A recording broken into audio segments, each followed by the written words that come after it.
So welcome, everybody. Good morning. Thanks for joining us today for our last session of 2020 of the Palliative Care Education Program.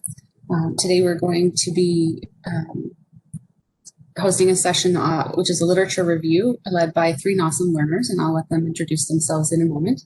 First, I just wanted to go through a couple of housekeeping notes. Please note that this is being recorded. So if you have your video on, your image may be captured. And if you're not comfortable with that, just please turn your video off. Please keep yourself muted throughout the presentation, and you will be allowed to unmute yourself during the question and answer period if you'd like to submit a question. In the meantime, throughout the presentation, if you'd like to submit a question, you can do so through the chat box, and you have the option of either submitting the question publicly to everybody, or you can submit it to me privately as the host, and I can forward it to our moderator. I wanted to bring your attention to our website, where you can go to get the evaluation link for today. If you go to the homepage of our website, you can see that there's an evaluation link here. You can also complete your sign-in sheet to receive your certificate of attendance in the same place. And then next month, please join us for our first session of 2021, where we will be offering a MAID update. Other than that, I just wanted to announce that the Scientific Planning Committee has received funding for this programming from the Ministry of Health and Long-Term Care, and that we have done the following to ensure there are no biases in the presentations. With that, I'm going to hand it over to Ella, who is our moderator today, and let her introduce the subject and the speakers.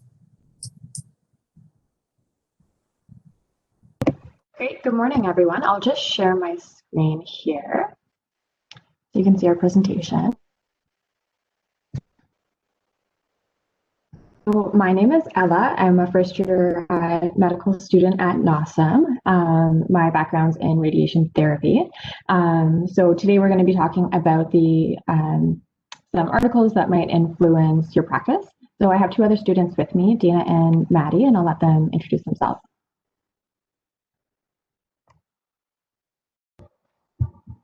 So yeah, my name is Dana. I born and raised in Sudbury, and I did my undergrad at Laurentian in radiation therapy as well. So I was able to practice or work in the cancer center in Sudbury for a little bit, kind of switching back and forth between jobs before starting school at NOSM. I'm happy to be here. And my name's Madeline. I'm a second-year medical student at NOSM. I did my undergrad in nursing at Laurentian, and then I worked for 2 years on an inpatient radiation oncology.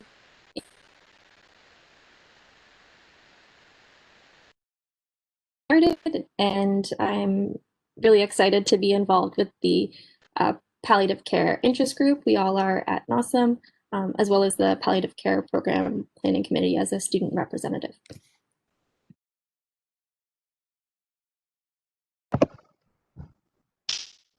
Great. So for today, we're going to go through 5 different articles that we think are going to be potentially practice changing. So we have them here, and then we'll have a few minutes at the end of our presentation for questions, discussions, and feedback if you have any.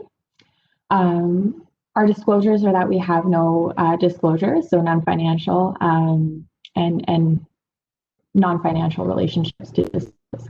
Some of the learning objectives that we have for today are to discuss the relevant palliative care literature that challenges trends in practice, and then to summarize practice changes that are supported by evidence, and then finally to identify application to rural and northern communities. So throughout the presentation, if you have any questions, feel free to put them in the chat, and then they'll be addressed at the end of the presentation.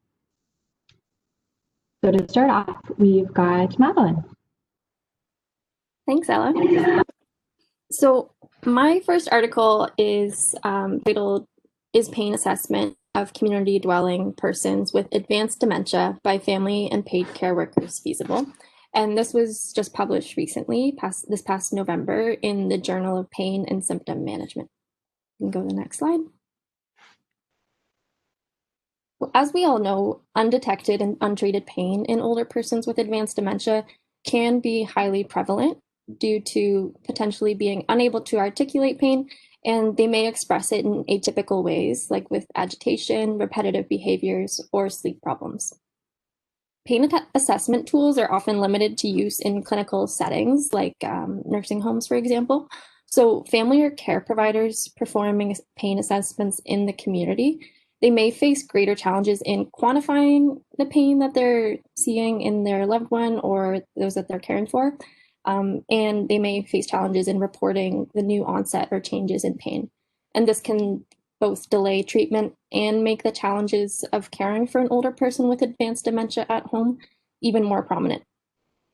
So for this reason, the authors wanted to explore the feasibility of both community care providers, like paid care workers, and family members using various pain assessment tools while caring for older persons with advanced dementia. They looked to see if the family and paid care worker assessments were comparable when assessing the same patient, and to also compare the detection through two common assessment tools. So we can go to the next slide. So the authors did a cross-sectional comparison of the use of two pain assessment tools between family members and paid care workers. The population of the study was with 82 community-dwelling older persons with advanced dementia in Israel. And all participants were confirmed to not have any diagnoses of acute or unstable medical conditions in advanced dementia, but they may have had some chronic conditions. 8% of the participants in the study lived with only family members. 46% lived with both family members and paid care workers. And then 46% lived with only paid care workers. But regardless of the living situation, there were assessments done by both paid care workers and family members in this study. In light of the fact that there was a mix of family members who did or did not live with the patient, they did also compare the assessments between family that did or did not live with the patient. The tools used were PAIN and PAINAD, which I will explain those acronyms next. They are both informant-based tools, and in that they're meant for observation over an extended period, such as a week. I think it's important to keep in mind that informant rating tools, they may be biased by the amount of exposure to the person with dementia, the attentiveness of the informant, and the fact that all of the interpretation is subjective. But on the same token, there is no gold standard for assessing pain in this population. Unfortunately, it is really difficult. And the familiarity with the patient obviously goes along with the nature of these tools being used by family members. So we can go to the next slide. So both tools that they used in this study are commonly used in assessment of those with dementia. The pain assessment in non-communicative elderly persons tool is the only one that has been validated for its utility in identifying pain symptoms that can be reduced via analgesic use. So you can see it here that it is, it's meant to be used based on the previous week. It has 22 factors, and the first 14 are rated on a scale of never happening in the last week to several times an hour. And it includes more repetitive behaviors or physical symptoms, I suppose, like crying, gasping, guarding, things like that. They also consider their activities levels over the past week. And then the last 7 symptoms that they look at are more physical signs that might lead you to believe that they are in pain, such as whether or not they've experienced falls, any distended abdomen or tight or swollen belly, things along those lines that may lead you to believe that they're in pain as well. We can go to the next slide. And the second tool that they used is pain assessment in advanced dementia, or PAINAD. This one's a little bit smaller and perhaps more user-friendly.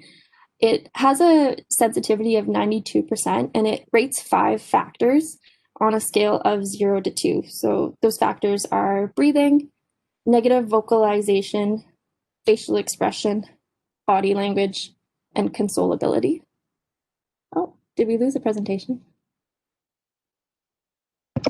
Yeah, I think we did. One second.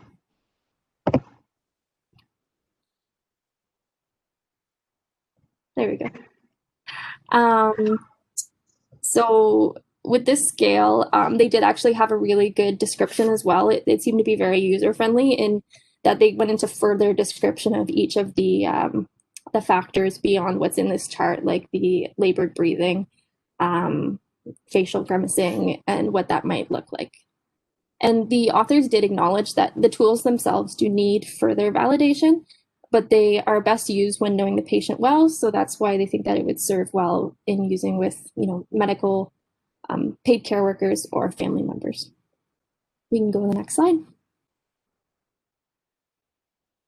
So overall, in the results, use of both tools showed no statistically significant difference in the ratings provided between paid care workers and family members, which you can see on the far right in Table 2.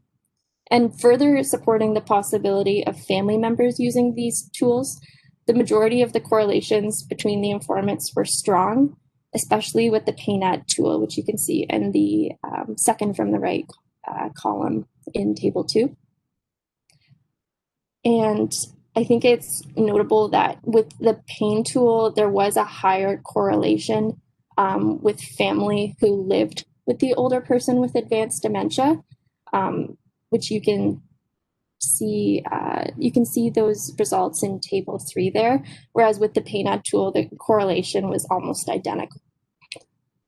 So with these results, the authors found that family could potentially use these tools, as well as paid care workers in home settings, which suggests good potential for lay involvement with pain assessment. Their assessments could be reported to medical staff to determine further intervention. So these tools don't necessarily put the onus on the family member to be making changes, but it just may improve communication overall with the care team. We can go to the next slide. So some of the limitations of this study is that there was variability in the composition of family members and paid care workers who live with the patient. And we also acknowledge that not every older person with advanced dementia living in community necessarily has a paid care worker or family caring for them or vice versa.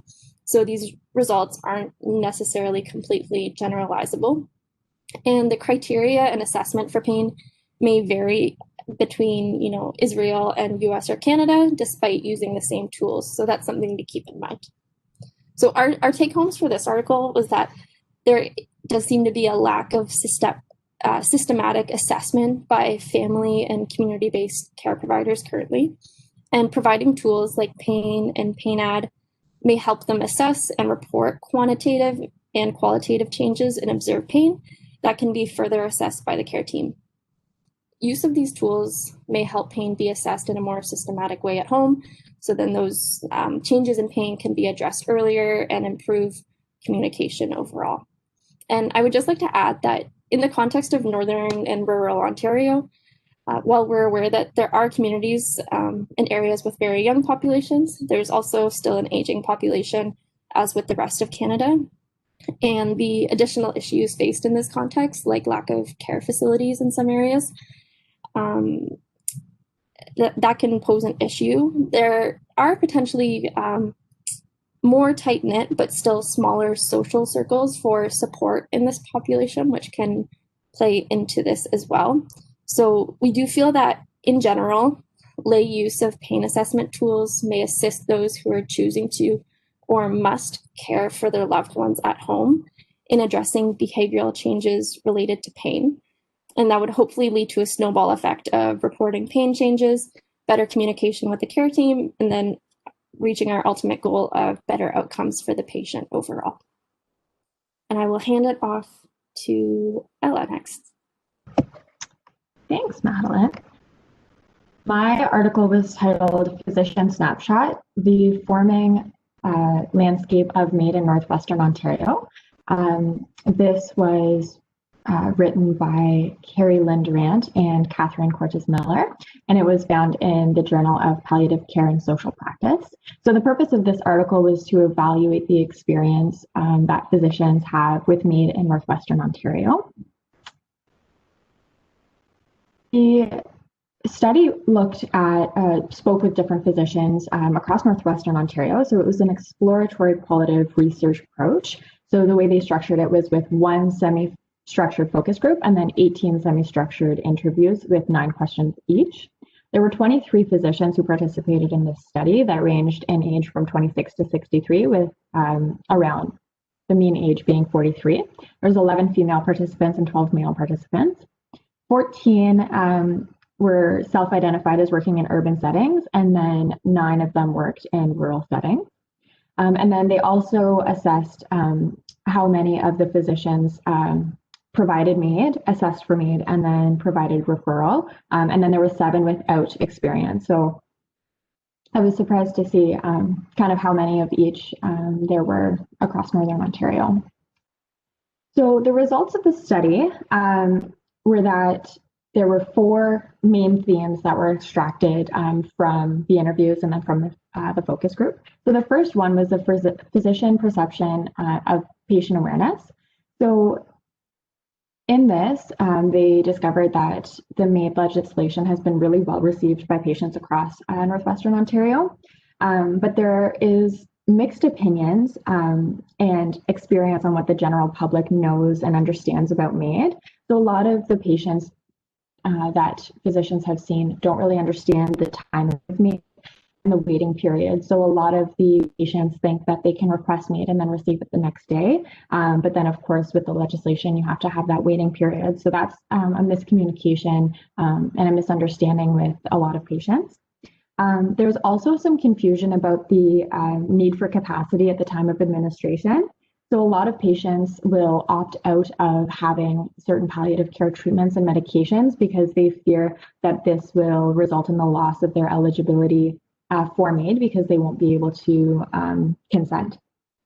There's also a lack of awareness, and there's a less awareness and less discussion among Indigenous populations. And this is mainly due to cultural concerns. One participant noted that as a non-Indigenous physician, they felt that proposing MAID was along the same lines as forced sterilization. And so there was a big fear about bringing up the topic for that reason. Same was challenges to provide true choice at end of life. So the first point that they mentioned was lack of billing when the MAID legislation was first released. And so what they noted was that MAID providers can bill for indirect patient care. So this can include having a conversation with a pharmacist, whereas palliative care physicians can only bill for direct patient care. So with billing legislation now in place, physicians have a duty to refer if they are not willing to provide MAID. And there's also a lack of retention of physicians willing to perform this procedure due to the onerous amount of paperwork involved with MAID. There's also a lack of guidance, and the legislation is relatively ambiguous. And because there's no formal mentorship program, especially in remote areas, new physicians are hesitant to kind of provide MAID because they don't really, not all of them understand the procedure. So with a formal mentorship program, there might be greater retention and greater kind of recruitment of physicians because they'll feel more comfortable in providing MAID. And there's also some challenges in being the sole provider of MAID, especially in a small community, because there's the everyone knows everyone kind of syndrome, and not everyone will agree with the decision of MAID. And then finally, there's a lack of home healthcare support in the North, and that can be especially challenging. The participant actually said, and here's a direct quote, "We don't have access to community nursing that could go and sit by the bedside for 15, 18, 21 hours that it might take for someone to die after oral administration. I can't be at the bedside and families are bereaved, and I don't feel that we can resource that very effectively." So it's not that the lack of home health care support is hindering hindering MAID, but it's kind of hindering the provision of MAID. So the third theme was the burgeoning relationships between palliative care and MAID. So some participants stated that MAID is part of palliative care, but then others stated that it was totally separate, and they feared that MAID was hindering the delivery of good palliative care. So ideally, MAID would be placed at the end of good palliative care after all kind of resources have been exhausted. And then, as mentioned, a lot of patients end up opting out of certain palliative care medications because they need to be mentally capable to consent for MAID. So some of the suggestions from the physicians were to incentivize good palliative care the way MAID is incentivized, and hopefully that would promote kind of the provision of good palliative care.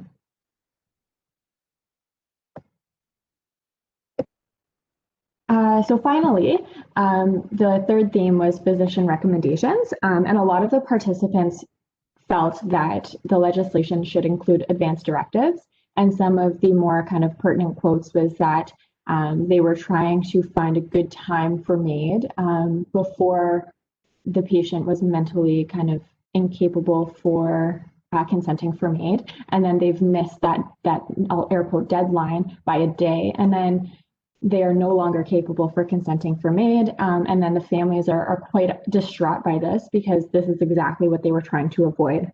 So a lot of physicians are saying that advance directives should be included in the legislation. So the practice of MAID, as they mentioned in the study, is really influenced by the communities in which they served, and this was especially notable for those Indigenous communities. Another kind of point was that there's a lack of support, and that really hinders the provision of MAID.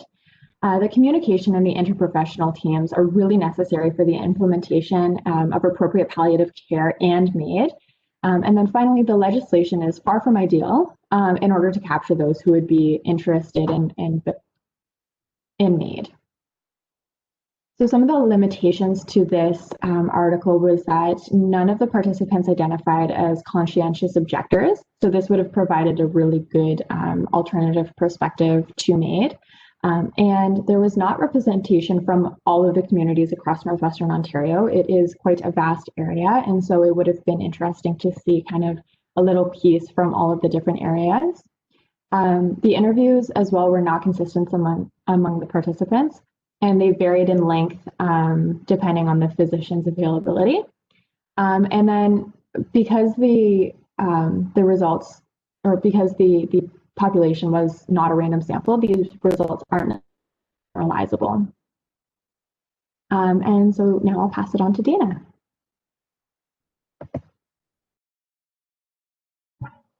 Great, thank you, Ella. So the next article that I'll be talking about is called Pre-Screening of Patient-Reported Symptoms using the Edmonton Symptom Assessment System in Outpatient Palliative Care. So this article was accepted in August of this year by the European Journal of Cancer Care. So we can move to the next slide.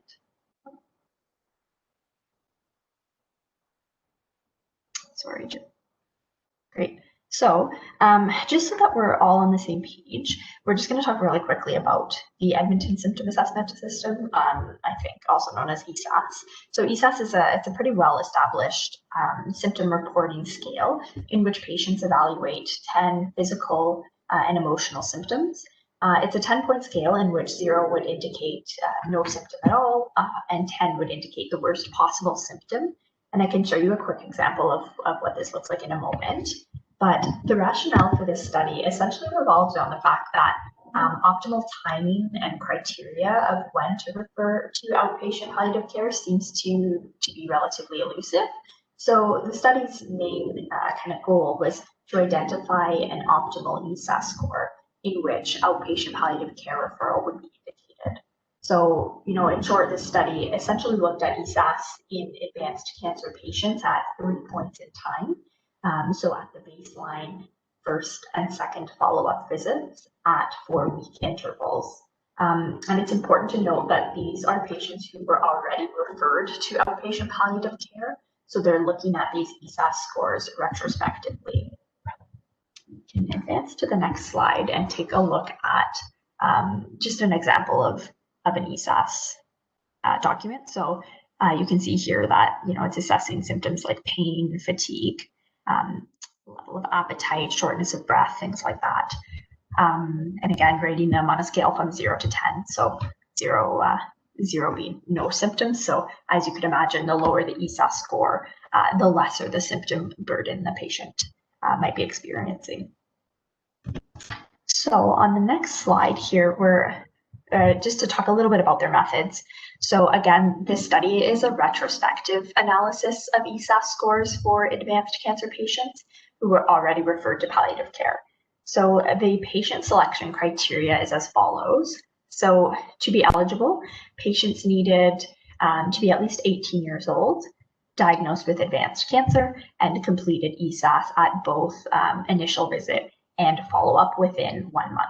So they retrospectively identified 71 patients who fit this criteria.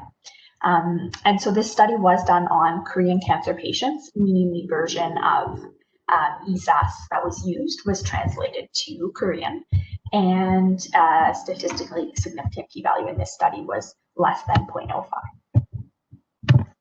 So on the next slide here, we're just talking a little bit about the characteristics of the selected patients. So as I mentioned, 71 patients were selected.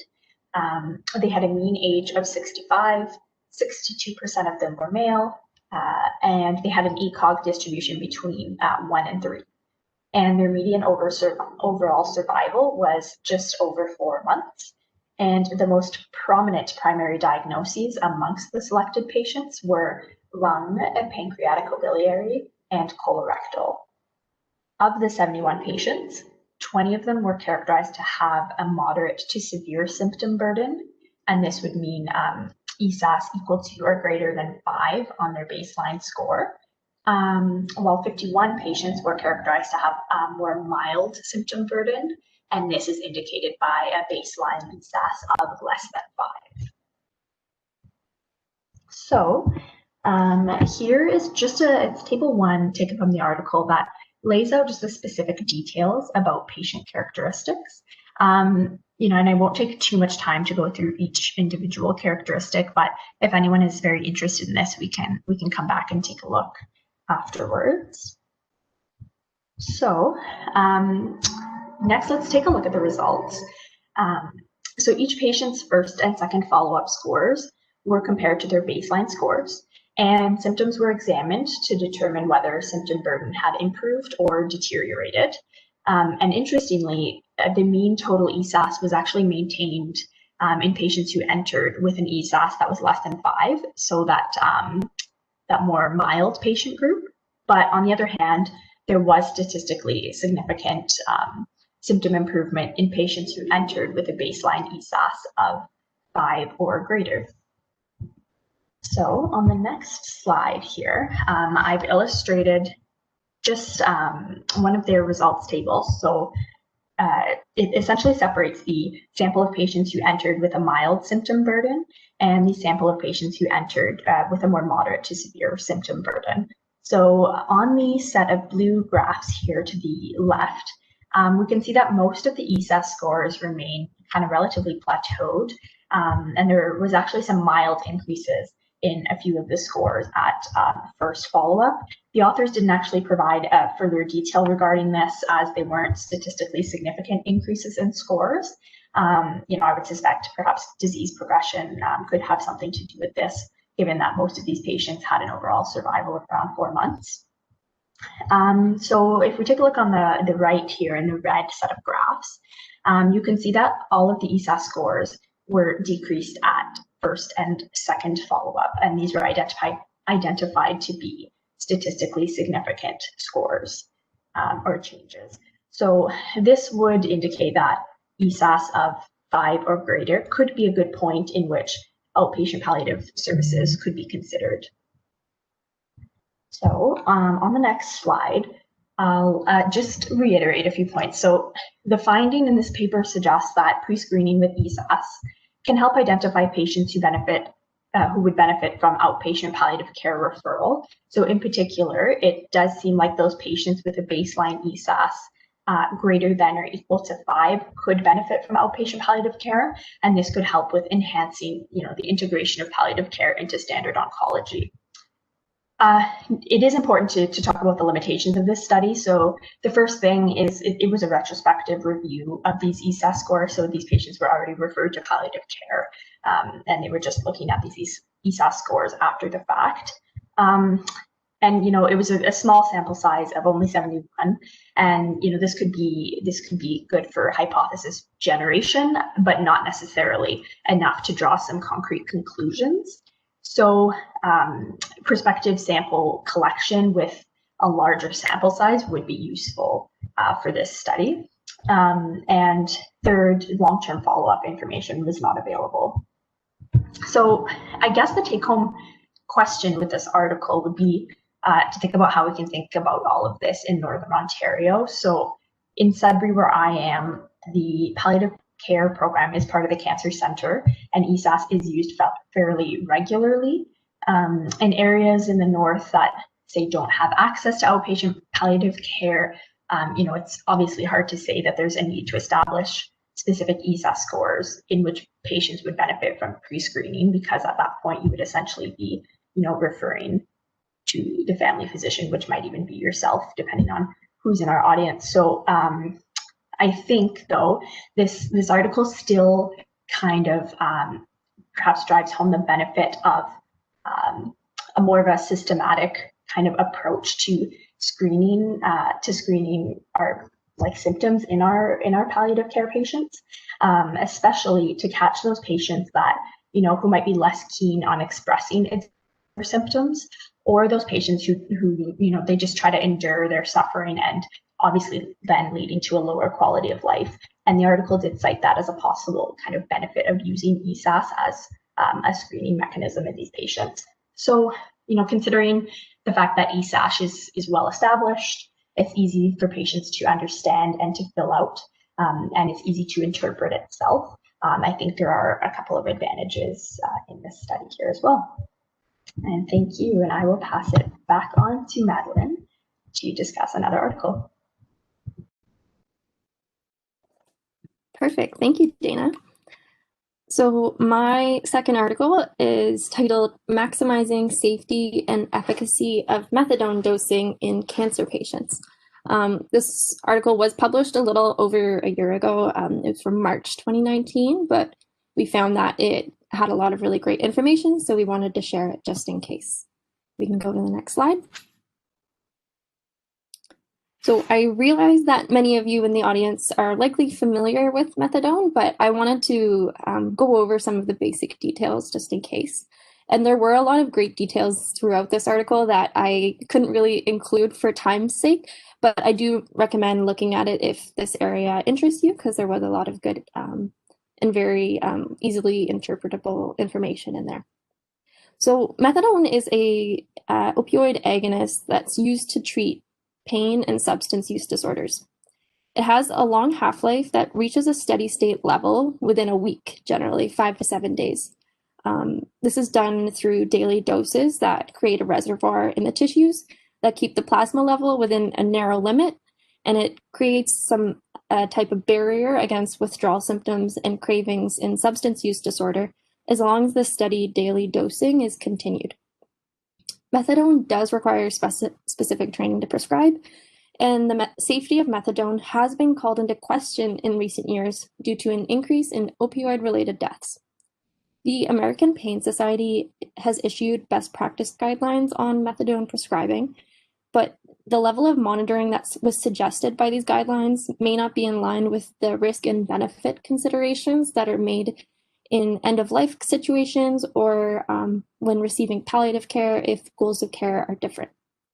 So the purpose of this article was to develop guidance for hospice and palliative care practitioners to help maximize the benefit and to minimize the risks of methadone therapy in patients with serious illness. The team members were 8 physicians, 6 pharmacists, and 1 nurse from the US and Canada. And they did a systematic search of methadone literature for review. And they also had a consensus building meeting around the American Pain Society recommendations for methadone and how they can apply to palliative care. So we'll go to the next slide. So I included lots of tables from the article just so that you can see the specific information that they provided, but I'll provide some description as well. So the article started with a summary of who may be considered appropriate or inappropriate for methadone therapy. The group obviously recommended doing an individualized medical and behavioral risk evaluation with each patient, but some of the palliative specific factors that they included were the fact that there may be many transitions in care providers with palliative patients, and that rapid disease progression can lead to pain escalation. Some of the notable appropriate candidates in this study included those with significant renal impairment, high opioid tolerance, and poorly controlled opioid-induced adverse effects with other opioids. And that's all in table 1 there on the left. And then on the right-hand side of that table, they noted some inappropriate candidates as well, such as those with a prognosis of less than 5 to 7 days, since it takes that much time to reach a steady state, as well as a lack of knowledgeable practitioner with potential transfer, history of opioid non-adherence, which we'll talk a little bit more about later, and having multiple risk factors for methadone toxicity, like clinical instability, multiple care transitions, and a history of transplant. And I think one of the biggest points that they emphasized was that those in community without a competent caregiver and without the sufficient mental acuity to take methadone as directed should not be started on it. And then if a patient is determined to be a candidate, then a risk assessment must be done. And the risk assessment they included has what may be considered a precaution versus an absolute contraindication. And they also included those that apply to all opioids, including methadone, and then those that are methadone specific, and that's on the table on the right. So contraindications that they included that were methadone specific included congenital QT prolongation syndrome, active illicit drug use due to additional risk of QT prolongation, and acute or unstable liver injury or damage. We can go to the next slide.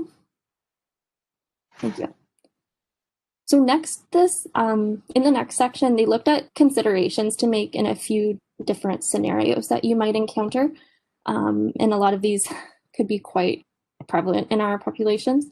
So in regards to patients with a history of liver disease, the authors overall, because methadone does have a low first pass hepatic clearance, so liver disease doesn't affect the bioavailability, but the metabolism can really be affected with the enzymes that are diminished in liver failure, which can increase the free drug availability. So with this, they recommended potentially lowering their dose and increasing the timing between dosage increases, just so that you can keep an eye on any signs of toxicity. With those with substance use disorder, their recommendations were largely the same as those with non-palliative patients, just by trying to mitigate the risk of illicit drug use. And some of those strategies are mentioned towards the end of the article as well. With disordered breathing, studies have been done that correlate methadone use with central and obstructive sleep apnea and potentially exacerbate it. So, and there are no guidelines to manage these sleep disorders. They found that CPAP and BiPAP are often ineffective, so overall avoidance is best. With cardiovascular disease, they found that congestive heart failure and other risk factors for prolonged QT prolongation, or syndrome, does lead to an increased risk of opioid-related death due to methadone. So ECG monitoring recommendations are based on expert opinion. And as well, prolonged QT syndrome, it's possible to use it, but you do have to keep an eye on things. You should reconsider methadone with a QT between 450 milliseconds and to avoid if it's greater than 500 milliseconds. So we can go to the next slide, and it shows a little bit more around the monitoring.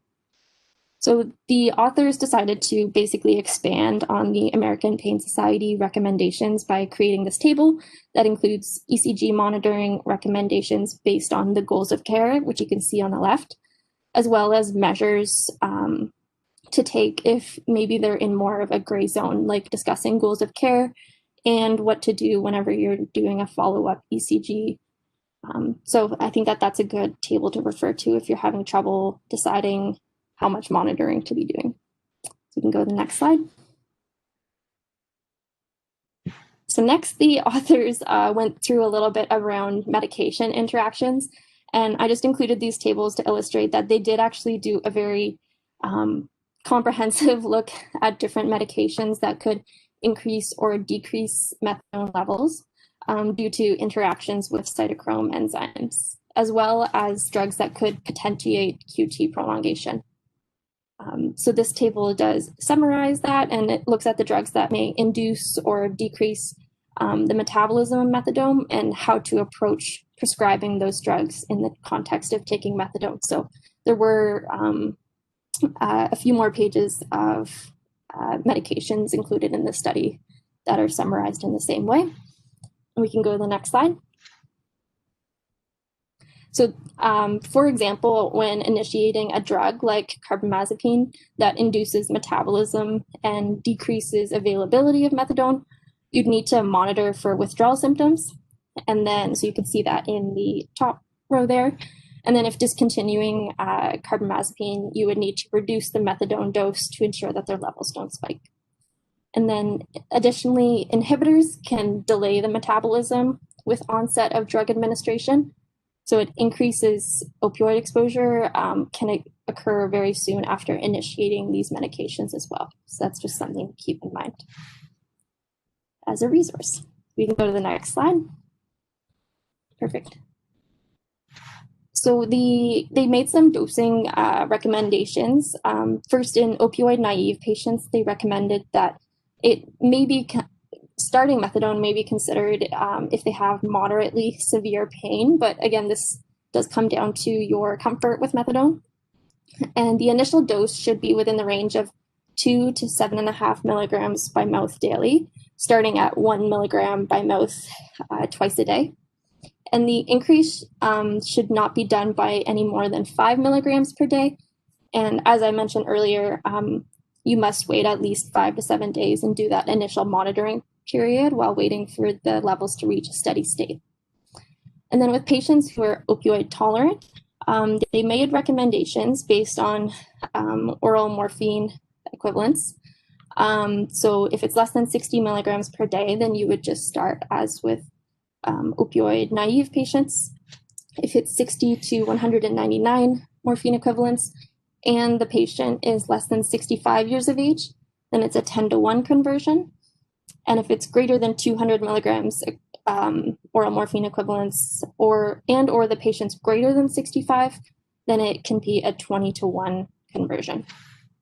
And in addition to the above, the initial dosing, regardless of how opioid tolerant they are, should be no greater than 30 to 40 milligrams per day of methadone, regardless of their previous dose, and still should not be increased before 5 to 7 days.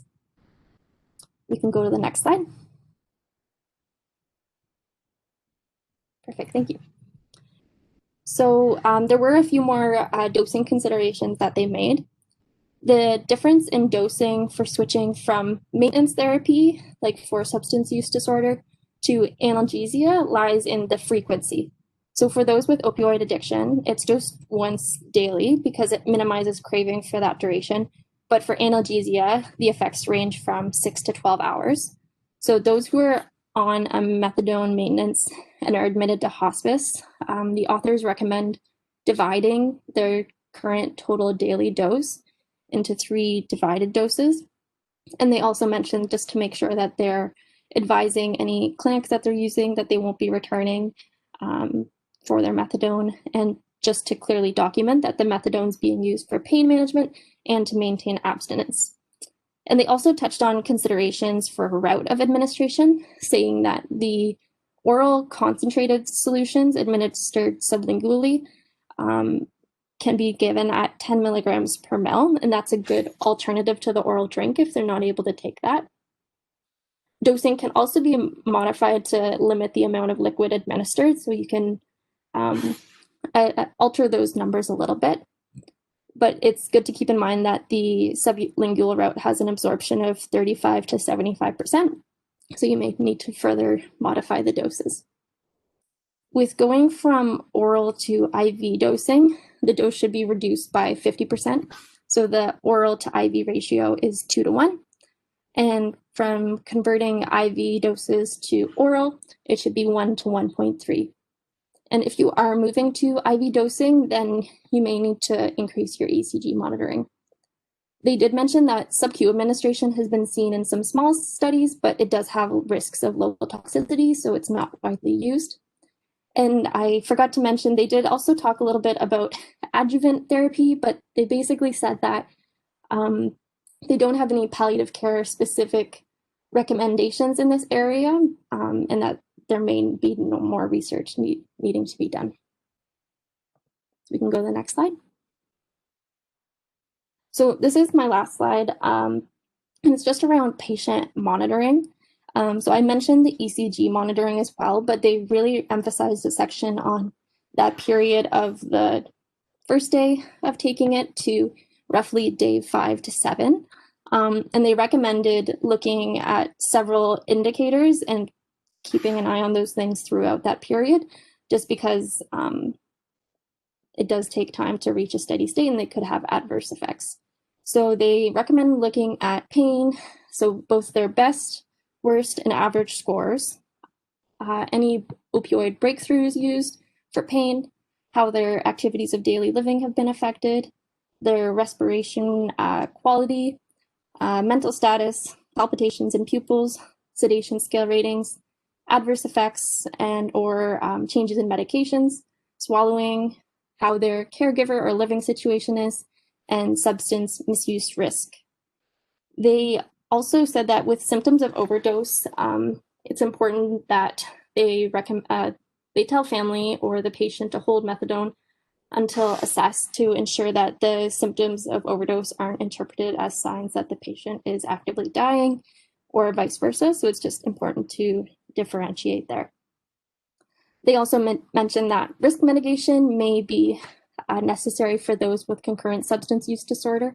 So things like locked medication storage boxes or having an assigned caregiver to administer may be considered.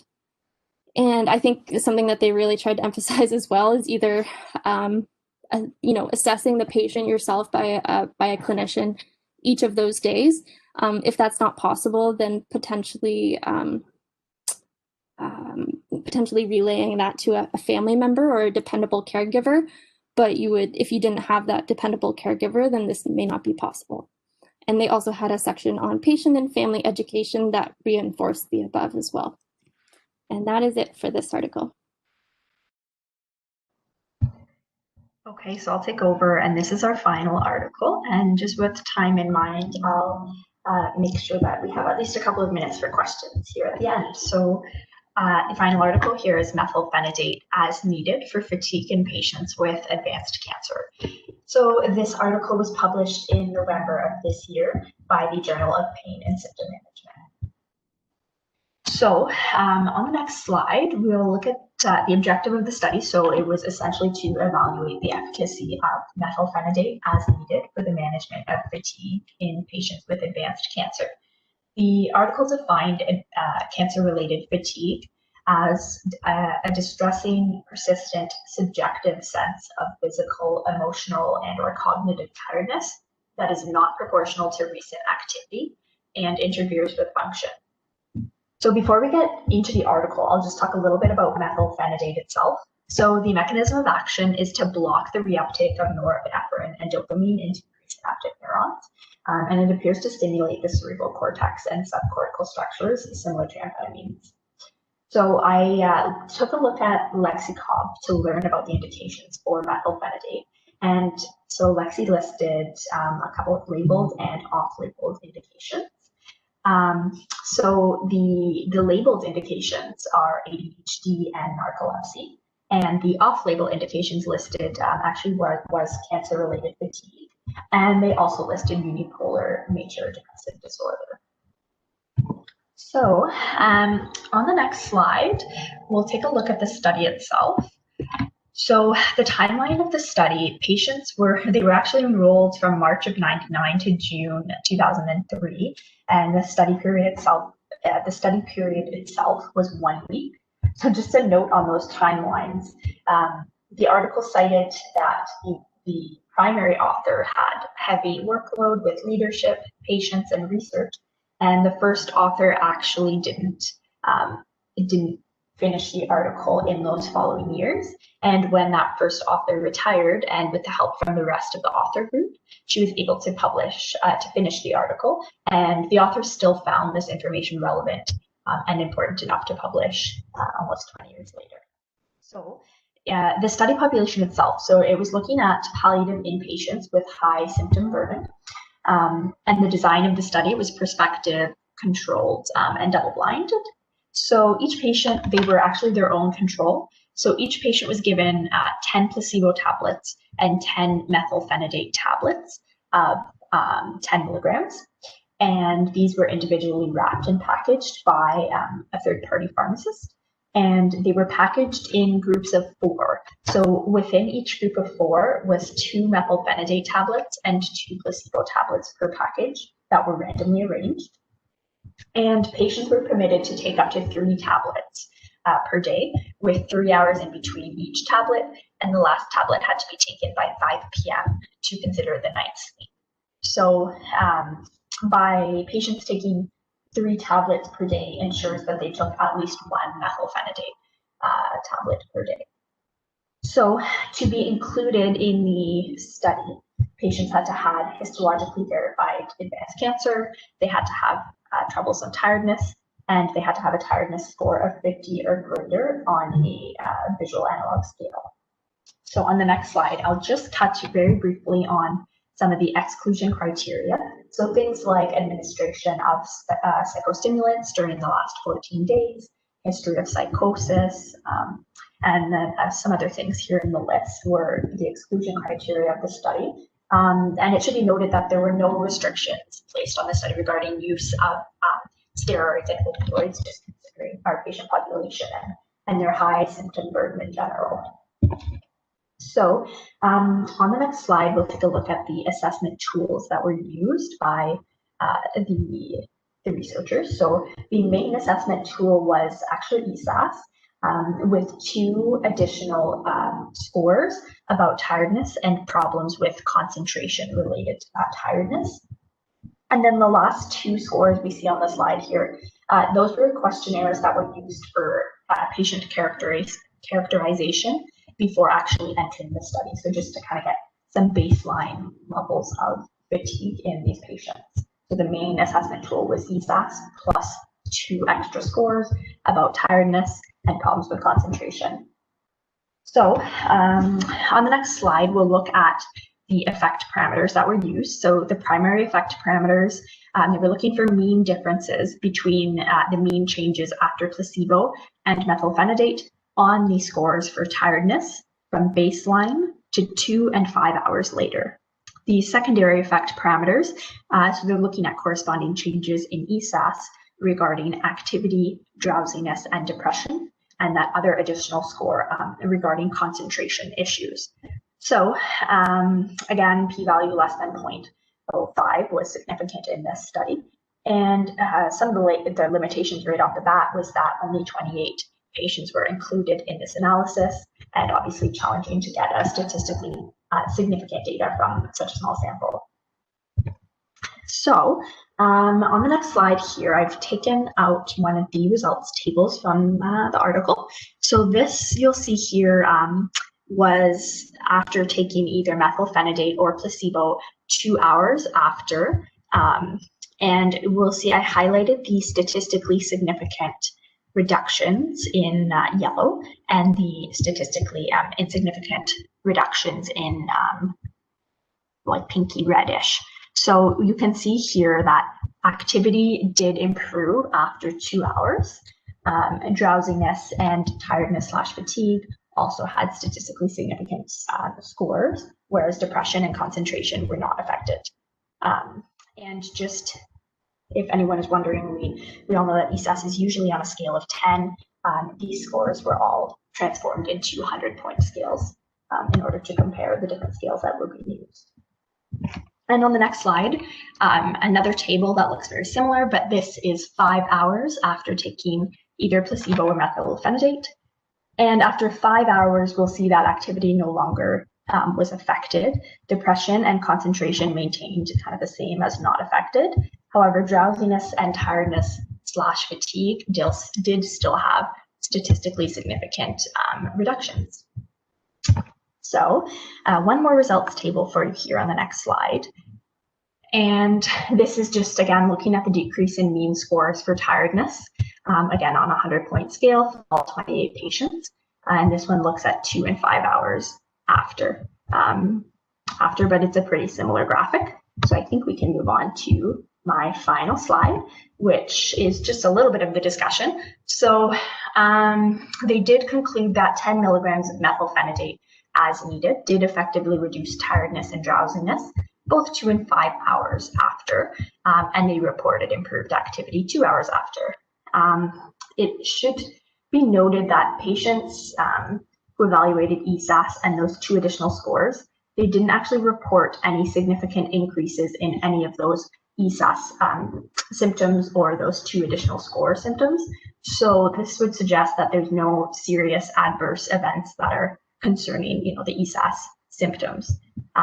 However, in terms of, adverse events measured, they only looked again at those ESAS and those other scores. So other kind of possible adverse effects like vertigo and leg swelling were not able to be evaluated in this study. And another limitation would be that the study was only carried out over 1 week.